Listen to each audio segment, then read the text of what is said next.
Welcome back to the Selena Global Living Podcast, where we cover real stories, real estate, and the realities of life abroad. This episode is for anyone who is feeling stuck, somebody who wants to move abroad, is dreaming of moving abroad, but can't quite make it happen.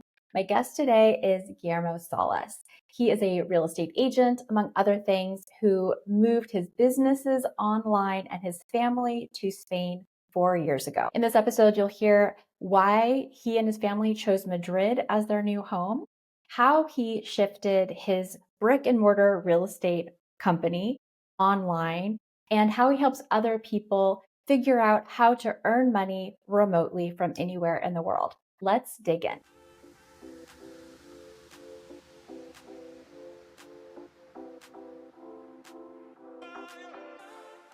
Hey, Guillermo, it's great to see you. How is life in Madrid today? Thing is great. It's beautiful weather. It's been hot lately, but it's so breezy in the morning, and then it gets hot still. But at night it gets breezy again. So beautiful, beautiful time to be in Madrid and empty. Yeah. Nobody's good right now. Yeah, everybody is on the coast, right? That's So, fine. so I have so many different things I'm excited to talk to you about. Obviously, we're both in real estate and you've moved your family from the United States to Spain. But I always like to start with the origin story. So what inspired you to move to Spain in the first place? And was You it know a what? lifestyle or business? I was joking. Midlife crisis. Yeah, reality was we were in COVID, middle of COVID lockdown, and we were running our company virtually anyway, right? So we were sitting there selling real estate, doing the various things that we do, locked up in a house in New Jersey, right outside of Philadelphia. And we had always talked about traveling the world and taking a year off and traveling the world. You know, the experience of like homeschooling, essentially homeschooling our kids. And COVID, we're like, yeah, we don't want to do that. So the backup plan was let's go to Spain for a year, teach our kids Spanish. So that was a big driving force of it as well, why we wanted to move abroad. We had tried a couple different things, didn't take. And we're like, all right, we're going to go full immersion, want our kids to speak Spanish. I wanted to sort of really get better at Spanish as well. And we took the dive and we figured, hey, if we could do it during COVID for like, whatever period of time, we could do it for a year. And that's really at the heart of it, why we made the move. The sort of subtext too was I want our kids to like experience a challenge that they wouldn't otherwise get. We've been fortunate and they won't have to struggle like some other kids have to struggle. But to go and immerse yourself and struggle and know that you can come out the other side stronger and deal with any challenge, like what they went through, like adults don't go through. And they came out the other side, they know they could accomplish anything. Oh, I love that. That's such a great perspective. So you started in Almuneca, which is one of my favorite little coastal towns, and then you moved to Madrid. So talk about your journey. Why Almuneca and how did you end up in Madrid? So it's a caution story of like having somebody guide you through the process, right? We had a wonderful experience in some parts. We just chose it because there's a show on, it still might still be there on Amazon Prime called The Mediterranean Life. And literally there were like 3 or 4 episodes specifically in this town. And I was like, well, I want to go there, feel like I'm on vacation for the year. And it was wonderful. I love to fish. I love the water. Like my connection for nature is water. And I loved it personally for me. Like it was great. But for the kids and for my wife, it was sort of a different experience. There was the honeymoon period that you always have. But once that sort of tapered off, the school wasn't exactly what we wanted the experience for them. You know, the great thing about a town like that, it's awesome. Like it has incredible features. During the summer, though, the things that you want to take advantage of, the restaurants, the beach, it gets super, super crowded. And then in the off season, restaurants go on vacation. I didn't know businesses go on vacation like until I moved I Yeah, moved to they don't do that in the United States. Right, like yeah, we're gone for a couple months, and so like the restaurants on the off season weren't available either. I was traveling for work, which going from where we were, you had to drive an hour to Malaga to get a train. By the time I take the train to Madrid, I had to stay in a hotel overnight because I couldn't get the flight out. So it just made things a little bit more difficult. We love to travel. A big part of why we did what we did is to travel around the world. And so to be able to travel from that part of Spain was just a little bit harder for what we wanted in our life, right? It's not that you couldn't do it, but we wanted it a little bit easier. And so I said that cautionary tale, like, we have a company called Expat Living.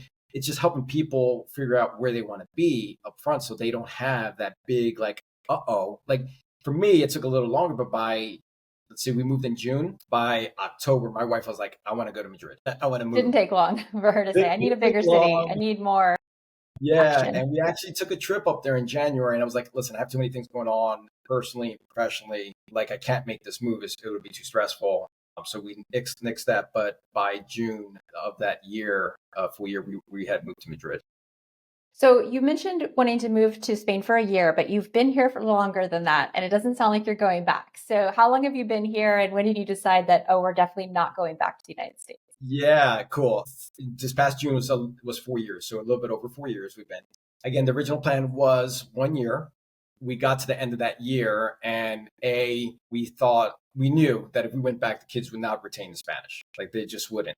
They became fluent sort of like right around the winter time, or proficient. Let me put it that way.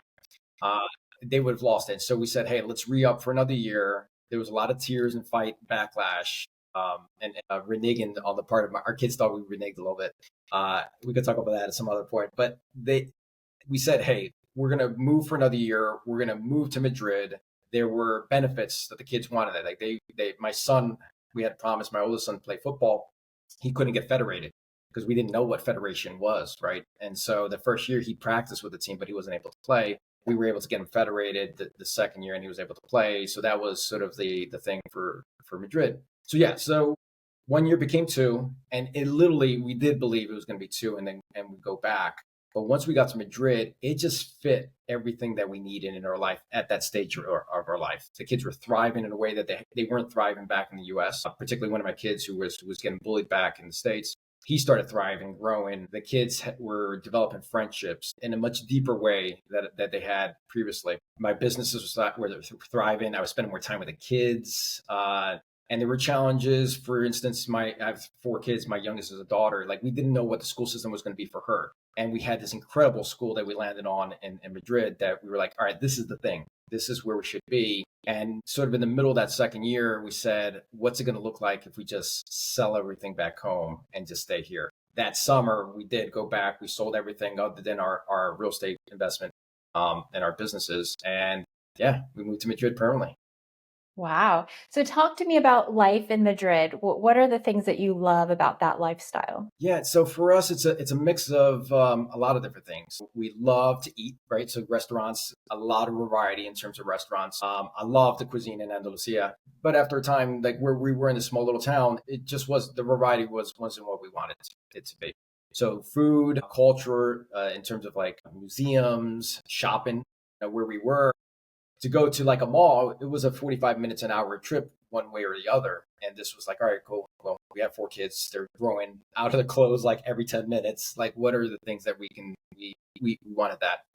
Travel is a big part of who we are and why we do what we do. And so again, being able to be in a hub like Madrid and travel to Germany or UK or back to the States was really, really important. And then just a diverse group of people. Like there was just more diversity, which again is another important thing for us.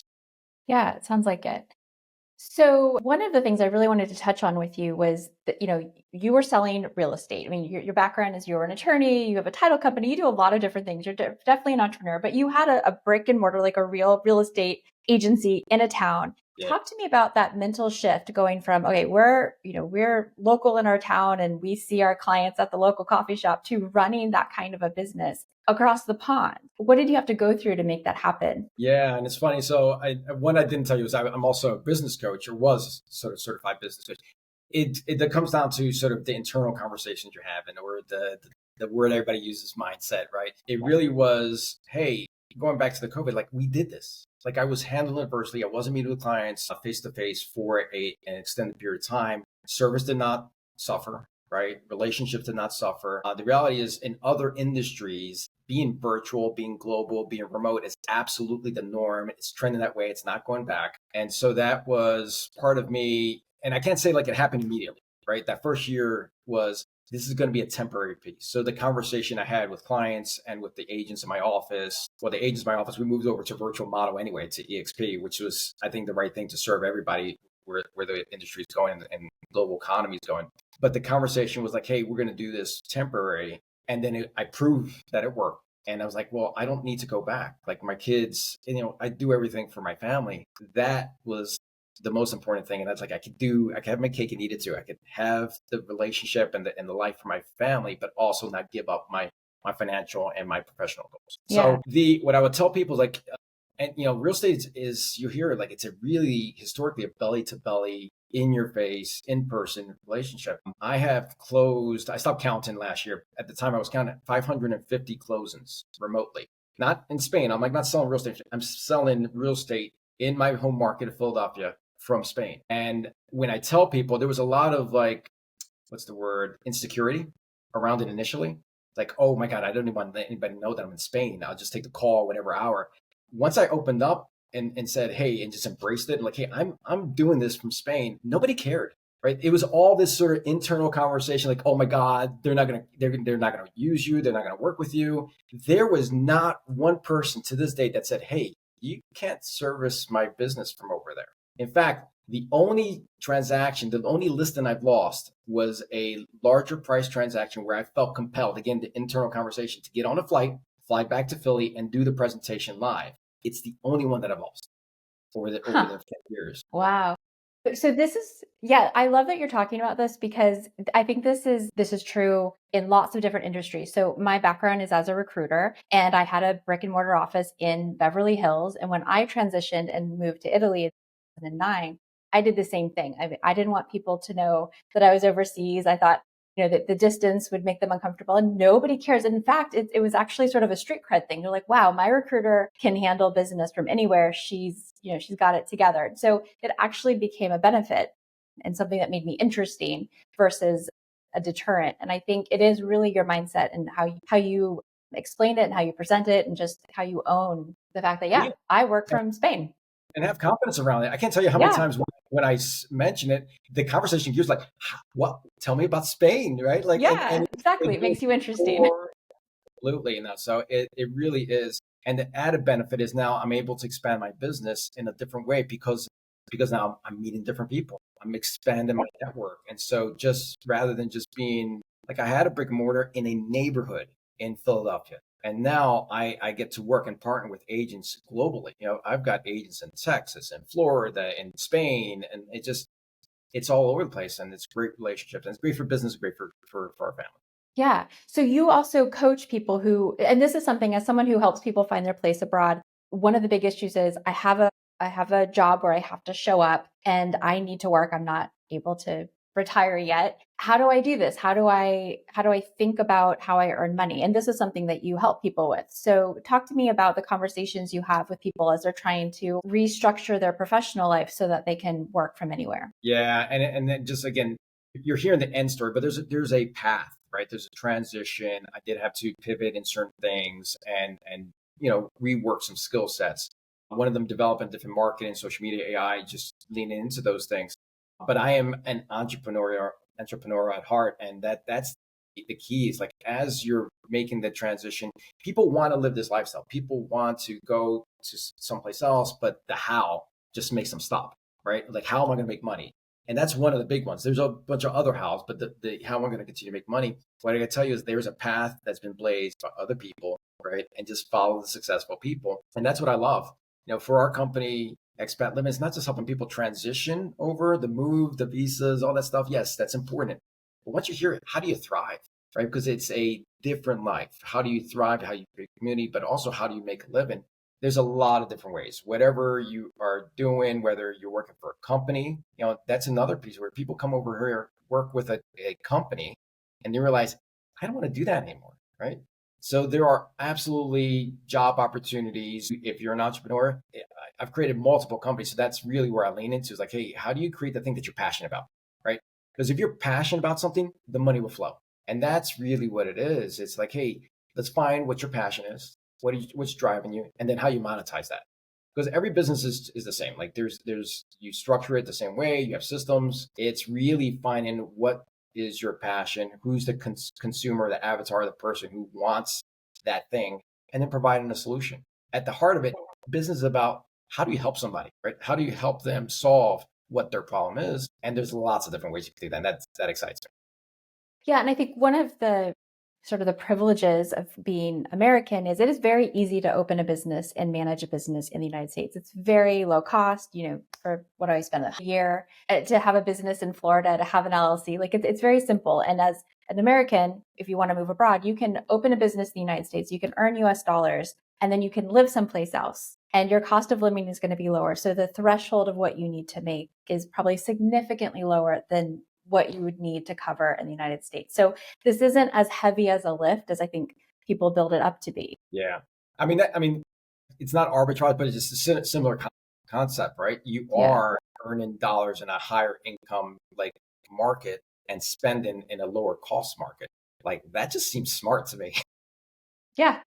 Absolutely. And you're Right. living your life, which is, I don't think I shared this with you, but part of the passion of why me and my wife do this, but personally for me is, my mom passed away when she was 52 years old. My dad and her talked about traveling the world and they never did. So tomorrow's never promised. And so that in combination, if there's a book, I'm not a great fan of the writing style, but the 4 Hour Work Week, like one of the major concepts is, hey, you're living for a promise tomorrow. The tomorrow's never promised. Live now. And that's really what this is about. Yeah, that book actually really that changed my perspective. I read that book just as I was starting my recruiting company 20 Yeah. something years ago. And that idea of not making yourself available all the time, this idea that you don't have to work all the time. This is like the show up culture, the hustle culture is BS. You can make money and you can leverage yourself through systems and through people and make money without you having to be, on it all the time. And so shifting your mindset around that, like it's not about your time, it's about your experience, your knowledge, and the systems you put in place. So how Well, could you take whatever it is you do, your expertise, the thing that you love to do that you're really good at, and then how can you help other people with that skill set and charge for it? yeah, it's absolutely. And the most valuable asset we have is our time, right? We only have so much time, whatever time we're allotted here on in this life. And the thing that I think about, you mentioned I was a lawyer. I was exchanging time for money, like at a very high level. Like literally, people didn't know that I existed. Right. My wife kept on telling people like, yeah, I'm married, but I wasn't showing up for events or parties or anything like that. It amazed me. I thought that was the path to financial freedom, but it's not. Right. At least it's not. I'm not even going to sugarcoat it. It's not. There's a better way to do things. You can make and live the lifestyle you want, earn the money that you want, live the lifestyle you want without just giving it all away to the hustle, right? Being in that Yep. hamster wheel. Yeah. Exactly. Well, I'll include a link to contact Guillermo in the show notes. So if you want to have a conversation with him and explore how he can help you figure out your move abroad, definitely connect with Guillermo. Is there anything else, any final thoughts that you want to share for anybody who is dreaming of this lifestyle but hasn't quite pulled the trigger yet? Yeah, and action. Like if you talking to all the most successful people in life, it's always take action, right? In fact, Brendan Bouchard talks about like every important decision can be made within 2 weeks, other than maybe marrying somebody, right? Like, but if you're taking longer than 2 weeks to make a decision, then you're just procrastinating. So it's always about taking action, taking empowered action, and yeah, like just do it. Like if this is in your dream, it's something that you've been thinking about for a while, just take the action today. Take one little step. Absolutely. Thank you so much, Guillermo. It's great to see you. Likewise. If you enjoyed this episode, please like, share, and subscribe. I help people find their place abroad by connecting them to my carefully vetted network of English-speaking local real estate experts, visa and immigration attorneys, tax consultants, and more. And the best part is my services are completely free to you. Contact me, tell me where you are in your process of moving abroad, and I'll help you build the team of experts to help make it happen. Until next time, keep traveling, keep exploring, and keep living the life you dream about.